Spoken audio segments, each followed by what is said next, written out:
할렐루야. 네, 반갑습니다. 오늘도 너무나도 귀한 예배 가운데 나오신 우리 사랑하는 성도님들 주님의 이름으로 환영하고 축복합니다. 우리가 잘 알고 있는 것처럼 오늘은요, 이제 2024년 마지막 주일 예배입니다. 어릴 때는 참 이런 부분들이 그렇게 많이 피부로 느껴지지 않고 그냥 어르신들이 하는 이야기에 그런가 보다라고 했는데, 물론 제가 지금 나이가 너무 많다는 건 아니지만, 그래도 시간이 참 빠르다라는 생각이 막 피부로 느껴질 나이는 된 것 같다라는 생각이 듭니다. 엊그저께 새 신년 감사 예배를 드렸던 것 같은데, 이제 2024년 마지막 주일입니다라고 말씀을 드리려고 하니까, 참, 이 한 해가 어떻게 지나갔는가라는 생각이 들 정도로 참 빠르다라는 생각이 들어집니다. 여하튼, 오늘 2024년 마지막 주일 예배에 참석하신 우리 모든 성도님들 머리 위에 하늘의 신령한 은혜와 그 복이 크게 임하기를 주님의 이름으로 축복합니다. 사랑하는 성도 여러분, 우리는 지난 주일에 우리가 성탄 주일을 맞아서 성탄은 기적입니다 라고 하는, 성탄의 기적이다 라고 하는 제목으로 함께 말씀을 나누었습니다. 그리고 우리가 2024년은 우리가 계속해서 웨스트민스터 소유리 문답에 있는 그 교리 내용을 가지고 우리가 계속해서 말씀을 나누면서 우리의 신앙의 털을 든든히 세워 나오는 그러한 우리 한 해를 보냈습니다. 지난주는 우리가 성탄주일이라서 성탄은 기적입니다 라고 하는 말씀으로 우리가 제목으로 말씀을 나누었고, 혹시 그 앞주에 어떤 말씀을 나누었는지 혹시 기억을 하시는지 모르겠습니다. 질문을 하지 않겠습니다. 질문하지 않고요. 제가 바로 말씀을 드리겠습니다. 그 앞주에 혹시 기억이 나십니까? 그 앞주에는요, 우리가 이런 말씀을 나누었죠. 세상의 마지막 날에 우리 예수님께서 하실 일이 무엇인지에 대해서 우리가 함께 말씀을 나누었습니다. 그것은 다름이 아니라 우리 주님이 마지막 때에 우리 주님이 다시 오셔서 최후의 심판이 이루어질 것이다 라고 하는 부분들에 대해서 말씀을 나누었습니다. 이 심판의 때에 하나님의 백성들은 생명과 안식을 누리게 될 것이고, 하나님을 모르는 사람들은 영원한 멸망의 형벌을 받게 될 것이다 라고 하는 사실에 대해서 우리가 말씀을 살펴보았습니다. 사랑하는 성도 여러분, 이것은 있잖아요, 그저 목회자가 성도들에게 신앙의 경각심을 가지십시오 라고 하는 그런 의미에서 우리가 마지막 때에 심판이 있습니다 라고 이야기하는 게 아니에요. 목사가 성도들 신앙 똑바로 하셔야 됩니다 라고 하는 것들을 가르치기 위해서, 그것을 강조하기 위해서 목사가 지어낸 이야기가 아니다라고 하는 거예요. 마지막 날 심판은요, 성경 전체의 메시지예요. 구약 성경에서 특별히 선지서는요, 여호와의 날에 대해서 여러 가지 이야기들을 많이 합니다. 그런데 이 여호와의 날을 어떤 의미로 표현을 하고 있냐면요, 심판과 구원이 이루어지는 날이다 라고 강조를 하고 있는 것을 보게 됩니다. 구약 성경에도 이야기를 하고 있고 신약에도 이야기를 하고 있습니다. 마지막 때는 우리 주님 오셔서 마지막 심판의 때가 있다라고 하는 것이죠. 우리 예수님은요, 조금 더 구체적으로 그 부분에 대해서 말씀을 하십니다. 구원과 심판의 메시지를 굉장히 강력하게 선포를 하셨어요. 마태복음 25장 32절부터 34절까지의 말씀을 제가 읽어드리겠습니다. 모든 민족을 그 앞에 모으고 각각 구분하기를 목자가 양과 염소를 구분하는 것 같이 하여 양은 그 오른편에 염소는 왼편에 두리라. 그때의 임금이 그 오른편에 있는 자들에게 이르시되 내 하나님 내 아버지께 복 받을 자들이여 나와 창세로부터 너희를 위하여 예비된 나라를 상속받으리라 라고 말씀을 합니다. 우리 주님께서 우리에게 마지막 심판 때 예수 믿는 자들에게 어떤 은혜, 하나님의 자녀들에게는 어떤 은혜를 베풀어 주시는지를 말씀을 합니다. 그러므로 하나님의 백성들은요, 이 땅에서의 삶이 전부인 것처럼 살아가서는 안 됩니다. 그렇게 해서는 안 됩니다. 늘 다시 오실 주님을 우리가 기다리면서 최후의 심판을 준비하며 살아가야 한다라고 하는 것이죠. 하나님 나라의 백성으로서 다시 오실 주님을 통해 이루어질 최후의 심판을 기억하면서 항상 깨어 기도하고 그날을 준비하는 삶을 살아가야 한다라고 하는 것입니다. 사랑하는 우리 성도 여러분, 오늘은요, 교리 내용의 마지막 부분을 다루게 될 것입니다. 종말론의 마지막 부분을 살펴보고자 합니다. 사랑하는 여러분, 그런데 우리가 이렇게 한번 생각해 볼 수가 있어요. 우리가 항상 교리 공부를 한다든지 아니면 조직신학이라든지 이런 식의 어떤 공부를 할 때면 항상 마지막에 장식하는 것이 항상 종말론이거든요. 종말론으로서 끝을 맺는 것을 보게 됩니다. 그러면 교리의 내용에 대해서 우리가 공부할 때에 왜 종말론이 마지막에 항상 놓여 있는 것일까요?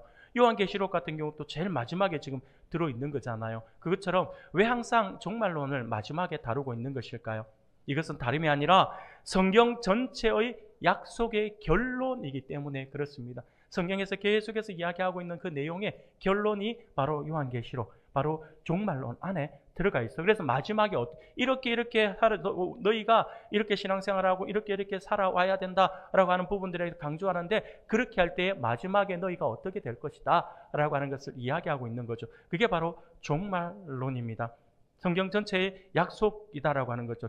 약속의 결론이다라고 하는 것이죠. 창세기부터 시작한 하나님의 원대한 구원 역사가 어떻게 완성되는지, 하나님의 백성으로서 이 땅을 살아가는 우리들의 결론이 무엇인지 종말론이 잘 알려주고 있기 때문이다라고 하는 거죠. 그런 의미에서 오늘 우리가 읽은 본문인 요한계시록은요, 성경 전체의 결론에 해당되는 말씀이라고도 할 수가 있습니다. 성경은 구약과 신약으로 되어 있죠. 구약과 신약, 오래된 약속과 새로운 약속으로 채워진, 어떻게 보면 성경 66권, 이 성경 66권 전체는요, 언약의 책, 약속의 책이라고도 할 수가 있습니다. 아담과 하와가 하나님께서 먹지 말라고 하신 선과 악을 알게 하는 그 나무의 열매를 먹음으로써 하나님의 말씀을 불순종하게 되었고, 그 결과로 죽음이 이 땅에 들어와 결국 영원히 죽었던 그러한 사람들로 되었다는 거예요. 이제 영원히 죽은 존재들이 되어버렸다라고 하는 것이죠. 그런데 하나님은 그러한 사람들을 내버려 두지 않았습니다. 죽음의 상태에서 내버려 두시기를 원하시지 않으셨어요. 그러면서 하나님께서는요, 창세기 3장 15절, 원시복음이라고도 합니다. 창세기 3장 15절에서 여자의 후손을 통해서 구원하시겠다라고 약속을 하셨어요. 그 약속이 구약의 여러 성경의 말씀을 거쳐서 신약에서 여자의 후손으로 육신을 입고 태어나신 예수 그리스도를 통해서 성취되었다라고 하는 것입니다. 그리고 더 나아가서 다시 오실 예수님을 통해서 구원받은 백성이 영원히 살아갈 최종적인 하나님 나라의 완성까지 성경은 우리에게 약속을 주고 있습니다. 요한계시록은요, 이런 면에서 볼 때에 보면 성경 전체를 관통하는 하나님의 약속의 결론이며, 그 중에서도 오늘 우리가 읽었던 요한계시록 21장이 포함되어 있는 21장과 22장, 마지막이죠. 21장과 22장의 말씀은요, 성경 전체의 결론 중에의 결론이다 라고 이야기할 정도로 이 21장과 22장은 매우 중요합니다. 우리가 이 말씀을 우리가 늘 묵상할 수도 있어야 될 것입니다. 사랑하는 여러분, 그런데 오늘 우리가 읽은 본문인 21장의 말씀을 우리가 보면 성경의 결론 중에 결론이다라고 말씀을 드렸는데, 이 21장의 말씀을 보면요, 21장에는 기존의 질서와 피조 세계를 대체하는 새 창조가 일어나서 새 하늘과 새 땅이라고 하는 하나님 나라의 완성된 모습을 그림 이미지로 그려주고 있다라고 하는 것이죠. 말씀을 묵상하고 있으면 그 그림이 우리 앞에 펼쳐지고 있는 것 같아요. 우리가 마지막에 들어갈 우리의 천국이 어떤 모습인지 우리에게 분명히 보여주고 있습니다. 예수님의 재림을 통해서 완성될 하나님 나라는요, 기존의 질서와 피조 세계로 설명할 수 없는 전혀 질적으로 다른 새 하늘과 새 땅이다라고 하는 거죠. 우리가 상상할 수도 없어요. 우리가 생각할 수도 못하고 상상할 수도 없는 그 새 하늘과 새 땅, 새로운 곳이 펼쳐질 것이다라고 성경은 우리에게 말씀을 주고 있습니다. 사랑하는 성도 여러분, 앞서 말씀드렸다시피 성경은 언약 이야기입니다. 구약 성경은 옛 언약의 이야기이고, 신약 성경은요, 새 언약의 이야기입니다. 구약 성경은요, 옛 언약의 이야기인데 그 옛 언약의 이야기 가운데에서도 또 우리에게 소망을 주면서 이야기하는 가운데 뭐냐면 은혜 언약이 이루어질 것에 대해서 말씀을 하고 있습니다. 여러분, 은혜 언약, 행위 언약 한 번씩 들어보셨을 겁니다. 그런데 이 의미를 정확하게 알아야지만 이게 왜 우리에게 중요한 것인지, 왜 구약에서 이것을 설명하고 있는지를 우리가 좀 더 쉽게 이해할 수가 있어요. 은혜 언약이라고 하는 것들을 이해하려면 앞에 있었던 행위 언약을 알아야지만 은혜 언약을 알 수가 있어요. 행위 언약이라고 하는 것은 뭐냐면 하나님께서 첫 인류인 아담과 맺었던 것은 언약을 행위 언약이라고 이야기합니다. 그 행위 언약의 내용은 우리가 너무나도 잘 알고 있어요. 선악을 알게 하는 나무의 열매를 먹지 않으면 너희가 영원히 살 것이지만 그것을 먹으면 정령 죽는다. 그것을 따먹으면 정령 죽는다라고 하는 것이 이 행위 언약의 내용이에요. 하나님과 맺은 이 언약을 행위로서 지켜서 그 의로움을 나타내는 것이죠. 행동으로서, 행함으로써 내가 지키느냐 안 지키느냐. 내가 그것을 지키면, 내가 행동으로 지키면 네가 영원히 살 것이다 라고 하는 거죠. 이것을 우리는 행위 언약이라고 합니다. 그러나 앞서도 말씀을 드렸고 또 우리가 잘 알고 있는 것처럼 첫 인류인 아담과 하와는요, 이 행위 언약을 지키지 못했습니다. 그로 인해 사망이 인류에게 들어왔고 인류는 죄성이 유전되어서 걷잡을 수 없이 타락하였고 더 이상 하나님을 알 수도 하나님을 찾을 수도 없는 그러한 존재가 되어버렸습니다. 이는 곧 인류는 스스로의 힘으로는 구원에 이를 수 있는 능력이 없어졌다라고 하는 것이죠. 스스로 구원을 이룰 가능성이 전혀 없는 죽은 영혼이 되었다라고 하는 것입니다. 살 소망이 요만큼, 아니 아주 조금, 몇 퍼센트대로 따진다면 0.0000 끝없이 갈 수도 있겠죠. 0.00001%의 가능성도 없는 상태다라고 하는 거죠. 완전히 죽은 상태예요. 그 영혼, 죽은 영혼이 되어버린 것입니다. 그런데 이렇게 죽은 영혼이 다시 살아날 가능성이 전혀 없잖아요. 그런데 전혀 살아날 가능성이 전혀 없는 인류에게 하나님께서는요, 하나의 소망을 주셨어요. 그것은 다시 살아날 수 있다라고 하는 것이고 그 살아날 수 있는 방법을 우리에게 제시해 주셨다라고 하는 것입니다. 그것이 무엇일까요? 그 방법이 무엇일까요? 바로 인간은 스스로가 하나님을 알 수도 없고 하나님을 이제 찾을 수도 없는 그러한 죽은 상태, 살아날 수 있는 소망이 전혀 없는 상태임에도 불구하고 그 영혼이 살아날 수 있는 유일한 방법은 다름이 아니라 하나님의 개입하심이죠. 하나님이 개입하시면 된다라고 하는 것입니다. 그 방법을 하나님께서 우리에게 보여주셨습니다. 하나님께서 살려주시면 그 영혼은 살 수가 있는 것입니다. 이것은 우리 인간의 힘으로 하는 것이 아니라 오직 하나님의 은혜로 가능한 것인 거죠. 그래서 하나님께서 여자의 후손에 대한 약속을 주셨고 그 여자의 후손인 예수 그리스도를 믿기만 하면 구원에 이르게 된다라고 우리에게 약속을 주신 것입니다. 이것을 우리는 은혜 언약이라고 합니다. 이것은 우리의 능력이나 우리의 행위나 우리의 힘으로 가능한 것이 아니라 오직 하나님의 은혜로 가능한 것이기 때문에 우리는 이것을 은혜 언약, 하나님의 은혜로 우리가 예수 그리스도를 믿어 마음에 모시면 구원을 받는 그 약속을 하나님이 주셨다라고 해서 이것을 은혜 언약이라고 이야기하는 것입니다. 우리는 그 어떤 행위도 없이 오직 하나님의 은혜로 구원을 받는 존재가 되었다라고 하는 거죠. 하나님의 은혜의 약속입니다. 과거에는 행위 언약은 우리의 행함을 보았다고 하지만 이제 은혜 언약은요, 우리의 행함을 보는 것이 아니라 오직 하나님의 택하심 안에서 우리가 예수 그리스도를 믿고 그 예수 그리스도를 믿음으로 말미암아서 우리가 구원을 받게 된다라고 하는 그 놀라운 하나님의 은혜 가운데서 임하게 되는 은혜 언약. 이게 하나님께서 우리에게 주신 약속입니다. 죄인이 구원받아 하나님의 아들이 되고 하나님의 자녀가 되고 하나님 나라를 상속받게 된다라고 하는 것이 은혜 언약의 내용입니다. 그래서 구약은 이런 하나님 나라 언약을 지속적으로 증거하고 선포하고 있고요. 신약은요, 은혜 언약의 핵심인 그리스도께서 이 땅에 오셔서 그 언약의 내용이 실제로 성취되는 모습을 보여주고 있는 것입니다. 그래서 우리가 신약에서는 예수 그리스도가 중심이 되어서 오신 메시아를 통해서 우리가 구원에 이르게 될 것이고 그를 온전히 믿음으로 말미암아서 우리가 나중에 다시 주님이 오실 때에 저우 심판에서 그 하나님의 백성들이 온전한 삶, 영원한 천국으로 우리가 들어가게 된다라고 하는 것이죠. 그 가운데 오늘 우리가 살펴볼 부분이 바로 그러면 우리가 들어갈 그곳에 대한 부분입니다. 새 하늘과 새 땅, 새하늘과 새 땅의 언약이 어떻게 우리에게 성취될 것인지를 보여주는 말씀입니다.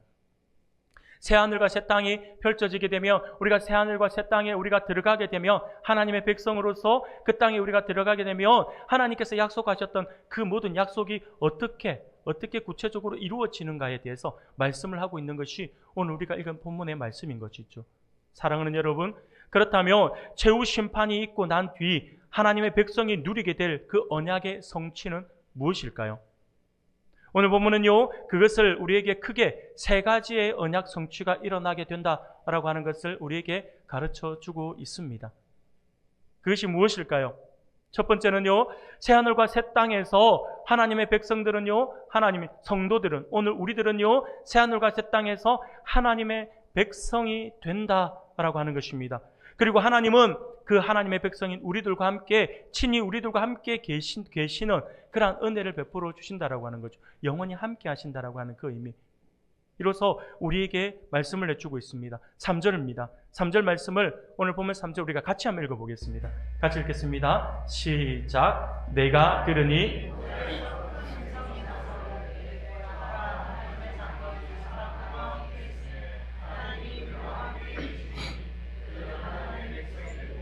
하나님은 친히 그들과 함께 계셔서. 아멘. 사랑하는 성도 여러분, 본문을 보니 보좌에서 큰 음성이 나서 보라라고 말씀을 합니다. 근데 무엇을 보라라고 했냐면 하나님의 장막이 사람들과 함께 있다라고 말씀을 하는 거죠. 여기서 하나님의 장막이라고 하잖아요. 하나님의 장막은요, 구약 성경에서 성막과 성전을 상징했던 쉐키나라고 하는 단어를 번역한 표현입니다. 이 쉐키나라고 하는 단어는요, 하나님과 하나님의 백성 간의 교통을 의미합니다. 온전한 교제를 이야기하는 거죠. 그러므로 하나님의 장막은 구약에서 이스라엘 백성 중에 거하시는 하나님의 지속적인 임재에 대한 상징을 의미하는 것입니다. 이것이 하나님의 장막에 가지고 있는 의미입니다. 또한 요한복음 1장 14절에 보면 우리에게 이렇게 말씀을 하셨죠. 말씀이 육신이 되어 우리 가운데 거하시매라고 말씀을 합니다. 주님이 직접 이 땅에 오셔서 우리 가운데 함께 하신다라고 하는 말씀인 거죠. 그래서 오늘 본문에 사람들과 함께 있음에라고 하는 말씀처럼 하나님은 더 이상 자기 백성들보다 높은 곳에 올라가 거하시지 않으시고 이제 그들과 함께 장막에 있을 것을 말씀하고 있는 것입니다. 그리고 그들은요, 7절에서 보면 이기는 자는 이것들을 상속으로 받으리라. 나는 그의 하나님이 되고 그는 내 아들이 되리라 라고 말씀을 하죠. 이 말씀처럼 우리가 하나님의 백성이 될 뿐만 아니라 하나님의 아들, 백성을 뛰어넘어서 하나님의 아들, 하나님의 자녀, 완벽한 하나님의 자녀가 되는 압도적인, 그냥 입술로만, 그냥 형식적으로만 하나님의 아들이 아니라 이제는 우리가 새하늘과 새 땅에 들어갔을 때는 하나님의 아들로서의 압도적인 그 권세, 아들로서의 그 권세까지 우리가 누리게 될 것이다 라고 하는 약속이 성취된다라고 하는 거죠. 이게 첫 번째 우리에게 주고 있는 성취의 약속입니다. 약속의 성취입니다. 두 번째로 일어날 언약의 성취는요, 4절 말씀에서 우리에게 가르쳐주고 있습니다. 같이 읽겠습니다. 시작. 모든 눈물을 그 눈에서 닦아주시니 다시는 사망이 없고 애통하는 것이나 곡하는 것이나 아픈 것이 다시 있지 아니하리니 처음 것들이 다 지나갔음이로라. 아멘. 두 번째 성취는요, 언약의 성취는요, 하나님께서는 자기 백성의 눈물을 닦아주실 것이다 라고 하는 것입니다. 쉽게 말하면 천국에서는 더 이상의 아픔도 슬픔도 힘듦도 고난도 시련도 없을 것이다 라고 하는 거죠. 이는요, 그간 언약의 성취를 위해서 이 땅에서 우리가 이 언약의 성취를 위해서 우리가 노력하잖아요. 이 땅에서 우리가 살아가잖아요. 근데 이 땅에서 수고하고 고생한 하나님의 백성들, 우리가 이 땅에서 예수를 믿어서 하나님의 백성으로서 이 땅을 살아가지만 우리 앞에 평탄한 길만 펼쳐지는 것은 아닙니다. 너무나도 힘들고 어려운 삶을 우리가 살아가고 있어요. 어린아이부터 시작해서 노년에 이르기까지 힘들지 않은 삶은 없습니다. 고민이 없는 삶은 없어요. 우리 모두가 이 땅에서 모두가 다 수고하고 고생하잖아요. 그런데 이 땅에서 수고하고 고생한 하나님의 백성들의 그 눈물을 우리 주님께서 닦아주실 것이다 라고 말씀을 하는 거죠. 로마서 5장 12절에 보면 이렇게 말씀을 해요. 그러므로 한 사람으로 말미암아 죄가 세상에 들어오고 죄로 말미암아 사망이 들어왔나니 이와 같이 모든 사람이 죄를 지었으므로 사망이 모든 사람에게 이르렀느니라 라고 말씀을 합니다. 이제 더 이상 죄에 따른 사망이 없을 것이다 라고 하는 거죠. 이 땅에 사망이 들어왔잖아요. 아담과 하와의 그 범죄로 말미암아 사망이 들어왔잖아요. 그래서 우리 이 땅을 살아가는 모든 사람들은요, 다 사망이라고 하는, 죽음이라고 하는 그 문을 통과해야 합니다. 모두가 한 번씩은 겪어야 돼요. 인생 최고의 고통, 최고의 고통, 고난이라고 할 수 있는 그 고통의 그 문을 통과해야지만 천국을 갈 수 있는 것이잖아요. 사망이 우리 안에 있기 때문에 그렇습니다. 그런데 그 사망에 들어왔던 그것이 이제 우리가 새하늘과 새 땅에 들어가게 되면 그 모든 사망의 고통은 어떻게 해야 된다고요? 없어진다고요. 죽음이 없다라고 하는 거죠. 더 이상 더 나아가서 사망의 전조라고 할 수 있는 애통하는 것이나 곡하는 것이나 아픈 것이 다시 있지 아니할 것이며 하나님의 백성에게 평강과 기쁨이 언약적 성취로 일어나게 될 것이다 라고 분명히 말씀을 하고 있습니다. 천국이 바로 그런 곳입니다. 이것이 두 번째 일어날 언약의 성취인 것이죠. 세 번째 일어날 언약의 성취는 무엇일까요? 6절과 7절 말씀에서 말씀합니다. 우리가 6절과 7절 말씀을 함께 읽겠습니다. 시작. 또 내게 말씀하시되 이루었도다. 나는 알파와 오메가요 처음과 마지막이라. 내가 생명수 샘물을 목마른 자에게 값없이 주리니 이기는 자는 이것들을 상속으로 받으리라. 나는 그의 하나님이 되고 그는 내 아들이 되리라. 아멘. 세 번째 일어날 언약적 성취는요, 다름이 아니라 하나님께서 자기 백성들, 특별히 이기는 자에게 생명수 샘물을 상속으로 주신다라고 하는 것입니다. 여기서 이기는 자다라고 했는데 이기는 자는요, 복음 앞에 충성된 자, 최후 심판이 있음을 알고 믿고 마지막 때를 소망하며 살아가는 자, 그 모든 것을 이겨내는 자를 이야기합니다. 우리가 이 땅을 살아가면서 우리가 예수 그리스도를 믿고 하나님의 자녀로 살아가겠다라고 신실하게 살아가려고 노력하고 경건한 삶을 노력하려고 노력을 해도 세상은 우리를 가만두지 않잖아요. 우리가 아무리 노력을 해도 그것이 완전하게 이루어지지가 않아요. 너무나도 힘들어요. 나 혼자만 잘 산다고 해서, 나 혼자만 경건하게 산다고 발버둥 친다고 해서 내가 경건한 삶을 살아지고, 내가 하나님의 자녀로서 온전한 삶을 살겠다고 발버둥 친다고 해서 그것이 이 땅에서 우리가 그대로 되어지냐고요? 완벽하게 이루어지냐고요? 안 됩니다. 쉽게 말씀을 드리면 이런 거예요. 내가 아무리 운전을 잘하고 내가 운전에 대해서 베테랑이라고 하는 그 마음을 가지고 있어도 사고가 안 나냐고요? 교통사고는 운전 잘하고 못하고의 차이가 아니에요. 어느 순간 갑자기 일어날 수 있어요. 누군가가 실수해서 내가 그냥 사고가 날 수도 있어요. 아무 이유가 없어요. 예전에 저도 대형 사고를 한번 당했어요. 새벽기도 마치고 집에 가다가 차가 갑자기 이제 앞에서 서가 있는데 그냥 섰어요. 저는 정말 착하게 그날따라 하나님의 은혜를 받았는지 제가 평소에 안 하던 행동까지 하면서 깜빡이 아주 예쁘게 깜빡 눌린 기억까지 나요. 뒤에 차 섰으니까 조심하세요. 깜빡이까지 딱 넣어주면서 딱 여유있게 서 있었어요. 근데 1, 2초 뒤에 그냥 꽝 하는 소리와 함께 제 뒤에서 들이받았어요. 차가 그냥 못 보고 확 들이와서 아마 제가 느끼면 거의 80에서 100을 밟았던 것 같아요. 저를 딱 들이받고 저는 그때 작은 차 몰고 있을 때니까 그것을 받치고 6중 추돌이 났어요. 제 차는요 바로 폐차를 당해 폐차시켰을 정도 차가 작은 차가 이렇게 돼가지고 폐차를 나중에 앞에 사람들이 전부 다 뒷목 잡고 나오면서 뭐야 하면서 아침부터 이 새벽부터 뭐야 하면서 막 성질을 내면서 나오는데 차가 6대가 서 있는 거 보고 깜짝 놀라더니 제 차 옆에 와가지고 저도 나와 있었거든요. 제 차 옆에 오더만은 막 목을 잡고 있던 사람들 손을 내리면서 이 차 주 누구십니까? 차 상태로 볼 때 사람이 나올 수가 없는 상태였다라고 하는. 근데 저는 멀쩡하게 살아나왔거든요. 하나님의 은혜로. 사랑하는 여러분, 제가 뭘 말씀드리고 싶은지 아시겠습니까? 사고는요, 내가 잘 산다고, 내가 열심히 내가 운전 잘한다고 해서 안 나는 거 아니에요. 이 땅에서 내가 그리스도인으로서 온전한 삶을 살아간다 하더라도, 내가 그렇게 살려고 한다 하더라도 이게 내 욕심만큼, 내 의지만큼 되지 않을 때가 너무 많습니다. 하나님의 은혜가 없으면요, 절대로 그것이 실현되어지기가 힘들어요. 주일 예배 안 빠지겠다고 내가 약 작정을 하고 내가 정말 서약을 하고 하나님 절대 안 빠져요 하는데 내가 아픈 걸 어떻게 합니까? 갑자기 아파서 못 일어나겠는 거 어떻게 합니까? 사랑하는 여러분, 이런 거죠.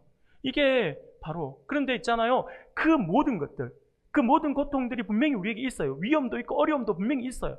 그런데 문제는 뭐냐면 그 모든 것들에 그냥 내맡기는 것이 아니라, 어쩔 수 없네, 어쩔 수 없구나, 이렇게 내맡기는 것이 아니라, 그럼에도 불구하고 내가 그것과 싸워 이기려고 하고 노력하고 내가 어떻게 해서든지 바르게 살려고 하고 하나님이 기뻐하시는 모습대로 살아가려고 발버둥 치는 그 모습, 그래서 우리의 신앙을 잊어버리지 않으려고 하는 그 모습, 그게 바로 이기는 자예요. 세상이 그렇다고 해서 세상에 그냥 흐름에 내맡겨버리면 결국 세상에 치는 거잖아요. 세상을 거슬러야 합니다. 거슬러 나가야 하는 거죠. 그래야지만 승리할 수가 있어요. 이게 바로 이기는 자죠. 이기는 자는 복음 앞에 충성된 자, 최후 심판이 있음을 알고 믿고 그것을 믿고 마지막 때를 소망하며 끝까지 참아내는 사람, 신앙을 지키는 사람, 그 사람을 우리는 이기는 자라고 이야기할 수가 있습니다. 하나님께서 그러한 사람들, 그 이기는 사람들에게 상속을 허락하시잖아요. 허락된 상속은 다름이 아니라 구약에서 기업, 분깃, 유산 등으로 우리에게 주로 표현되고 있는데, 한마디로 하나님과의 모든 약속이 성취되어 누리게 되는 그 복을 말하는 것입니다. 이를 하나님께서 자기 백성에게 드디어 주실 상속물로, 하나님께서 우리가 천국 가면 상속물로 주시겠다라고 하는 것입니다. 그런데 그에 반해서 그 이기지 못하고 결국 넘어지고 결국 모든 것을 포기해버리고 신앙을 포기해버리는 그러한 사람들을 어떻게 이야기할까요? 8절에서 아주 무섭게 이야기합니다. 8절 같이 한번 읽어볼까요? 같이 읽겠습니다. 시작. 그러나 두려워하는 자들과 믿지 아니하는 자들과 흉악한 자들과 살인자들과 음행하는 자들과 점술가들과 우상 숭배자들과 거짓말하는 모든 자들은 불과 유황으로 타는 못에 던져지리니 이것이 둘째 사망이라. 아멘. 둘째 사망은 뭘 말하는 걸까요? 영원한 죽음을 이야기하는 것입니다. 영원한 죽음입니다. 다시 영원한 죽음, 둘째 사망의 영원한 죽음은요, 이거는 진짜 소망이 없어요. 지옥이라고 이야기하죠. 소망이 없어요. 100년이 지나도, 1000년이 지나도, 10,000년이 지나도 살아날 수 있는 소망이 없어요. 영원한 죽음이니까요. 이게 둘째 사망이라고 이야기합니다. 두려워하는 자, 믿지 아니하는 자, 흉악한 자, 살인하는 자, 음행하는 자, 그리스도를 부인하거나 배척하고 적 그리스도를 경배하는 사람들에게 이 판결이 내려진다라고 말씀을 합니다. 둘째 사망. 이 모든 것이 최후 심판이 있은 후 하나님의 백성들에게 허락될 새하늘과 새 땅에서의 언약적 성취라고 할 수가 있습니다. 사랑하는 여러분, 우리가 웨스트민스터 소유리 문답을 가지고 계속해서 말씀을 보는데, 이 전에도 지난주도 말씀을 드렸죠. 지난번에도 말씀을 드렸는데, 이 소유리 문답은 아이들을 위한 것이고 대요리 문답, 성인들을 위한 문답이 따로 있다고 했죠. 우리 소유리 문답에는 나오지 않지만 대요리 문답에 나와 있는 것이 있어요. 웨스트민스터 대요리 문답 90문에 보면 이런 질문을 해요. 심판날의 의인은 어떻게 될 것인가? 라고 질문을 하는데 여기에 대한 답을 아주 길게 설명하고 있어요. 이렇게 설명합니다. 여러분들 보시고 화면을 보시고 눈으로 따라오시면 되겠습니다. 심판날의 의인은 구름 속으로 그리스도에게 끌려 올려져 그의 우편에 놓일 것이며 거기서 공적으로 인정받고 무죄 선언을 받아 유기된 천사들과 사람들을 그리스도와 함께 심판하고 하늘에 영접받게 되는 것입니다. 거기서 그들은 모든 죄와 비참에서 온전히 그리고 영원히 해방될 것이며 도저히 상상도 할 수 없는 기쁨으로 영원 무궁토록 충만할 것입니다 라고 답을 하고 있습니다.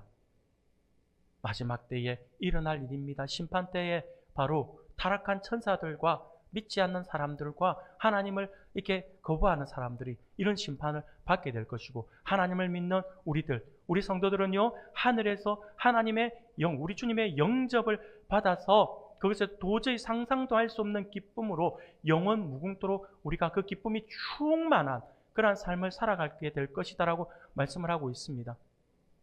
그리고 셀 수 없는 많은 성도들과 천사들과 함께 어울리며 특히 하나님 아버지와 우리 주 예수 그리스도와 성령을 영원토록 직접 대면하고 즐거워할 것이며, 또한 몸과 영혼이 영원토록 완전히 거룩하고 행복하게 살아가게 될 것이다라고 하는 것이죠. 이것이 바로 보이지 않는 교회의 지체들이 부활과 심판날에 그리스도와 더불어 영광 중에 누리게 될 완전하고도 충만한 그러한 교제라고 할 수가 있습니다. 신구약 성경 모든 이야기의 성취와 유익을 그리스도 안에 있는 자가 온전히 받아 누리게 된다라고 하는 것입니다. 그것을 우리가 분명히 기억해야 합니다. 새하늘과 새 땅은 다른 사람의 이야기가 아니에요. 어느 누구의 이야기가 아닙니다. 여러분들 잘 기억하셔야 돼요. 새하늘과 새 땅은요, 다른 어느 누구의 이야기가 아니라 그리스도 안에 있는 나의 이야기입니다. 우리의 이야기입니다. 하나님께서 요한계시록의 말씀을 통해서 새하늘과 새 땅에 누리게 될 그 사람들에 대해서 말씀을 주셨는데, 그 사람, 그 주인공이 누구냐라고 하니 지금 여러분들, 우리들이라니까요. 그래서 이 이야기의 주인공이 우리가 되도록 우리가 여기서 머물러서는 안 됩니다. 이기는 자가 되어야 되겠죠. 성경의 언약적 이야기가 나를 위해 쓰여졌다라고 하는 사실을 분명히 깨달아야 합니다. 그럴 때에 언약의 정점에서 그리스도 안에 있는 내가 그리스도 안에서 그렇게 언약의 정점에서 그리스도 안에 있는 내가 서게 되는 것이죠. 그 정점에, 그 언약 예를 들면 언약의 주인공이 된다라고 하는 것입니다. 사랑하는 우리 성도 여러분, 오늘 하나님께서 우리에게 주시는 말씀을 기억할 수 있기를 바랍니다. 하나님 나라 백성은 그리스도가 재림하실 때에 새하늘과 새 땅에서 누리게 될 언약의 성취를 선물로 상속받게 될 것입니다. 우리는 이것을 소망하며 살아가야 합니다. 하지만 그럼에도 불구하고 현재 이 땅에서의 우리의 삶에는 분명 여러 가지 모양으로 찾아오는 어려움들은 분명히 있습니다. 고통은 분명히 우리 안에 있어요. 또한 세상 사람들은 우리가 살아가는 삶의 모습을 결코 이해하지 못할 것입니다. 그래서 우리의 삶의 여정은요, 매 순간이 결코 쉽게 느껴지지 않을 거예요. 힘들게도 다가올 수 있습니다. 어렵게 다가올 수도 있고요. 숨이 찰 수도 있어요. 숨이 턱 밑까지 차올라와서 내가 포기하고 싶은 마음이 들 때도 있습니다. 분명히 있을 거예요. 그것이 우리에게 엄청난 고난으로 다가올 수도 있고 시련으로 다가올 수도 있습니다. 하지만 오늘 우리에게 주신 말씀을 기억하셔야 합니다. 이러한 고난 속에서도 우리는 마지막 때에 이루어질 언약의 성취가 예비되어 있다라고 하는 사실을 결코 잊어서는 안 됩니다. 우리가 고통 가운데서도 이겨낼 수 있는 것은요, 소망이 있다라고 하는 거죠. 소망이 있기 때문에 이겨낼 수가 있는 것입니다. 많은 청년들이, 특히 우리 젊은 남자 청년들이 군대 가잖아요. 군대 가면 많은 사람들이 이야기를, 저도 그렇게 이야기를 들었던 것 같아요. 제대를 며칠 앞둔 친구들이, 병장들이 이제 막 들어온 친구들에게 뭐라고 이야기하냐면, 야, 제대 날짜가 보이냐? 제대 날짜가 올까? 네가 제대할 날이 올까? 막 이런 것들을 이야기하면, 나는 내일 모레 나간다 이거예요. 나는 내일 모레 나가는데 앞이 이제 2년 막 이렇게 2년, 3년 남아있는 친구들은 앞이 안 보이잖아요. 앞이 안 보이는데 그러다 보니까 너무 깝깝하잖아요. 근데 참 얄미워요. 나는 너무 힘든데, 나는 너무 고통스러운데, 하루하루가 정말 숨이 막힐 것 같은데 지나가면서 와, 앞이 보이나? 우와. 그러면서 심한 말 하죠. 나 같으면 자살한다. 막 이래요. 무슨 자살을 합니까? 자기도 보태가지고 잘 살아놓고는. 그게 참 야속하게 들려요. 그런데 재미있는 것은요, 저도 제대할 때가 가까우니까 이등병 아이들 보니까 깝깝하더라고요. 여러분, 그런데 군대에서는요, 재밌는 이야기가 있어요. 닭 모가지를 비틀어도 국방부 시계는 돌아간다라고 해요. 제대 날짜는 온다라고 하는 거죠. 이게 뭘 말하는 걸까요? 소망이에요, 소망. 여러분, 소망이 있는 사람은 이 땅에 살아갈 때에 버텨낼 수 있어요. 견뎌낼 수 있어요. 우리의 소망이 뭡니까? 천국이잖아요. 우리 주님 다시 오실 그날이 있잖아요. 그날을 우리가 소망하기 때문에 비록 이 땅에서 내가 조금 실패하고 이 땅에서 내가 조금 어렵고 내가 조금 힘들어도 이겨낼 수 있잖아요. 왜? 소망이 있으니까요. 사랑하는 성도 여러분, 이것을 우리가 결코 잊어서는 안 됩니다. 우리 모두 복음 앞에서 충성된 자, 이기는 자가 되어야 할 것입니다. 우리 성도님들 모두가 정말 복음 앞에서 충성되 주님 앞에 헌신하고 충성하고 이기는 자가 되어서 하나님이 약속하신 모든 상속을 선물로 받아서 영원한 천국에서의 참 기쁨과 행복을 영원토록 누리는 우리 모든 성도님들이 다 되시기를 주님의 이름으로 축원합니다. 아멘.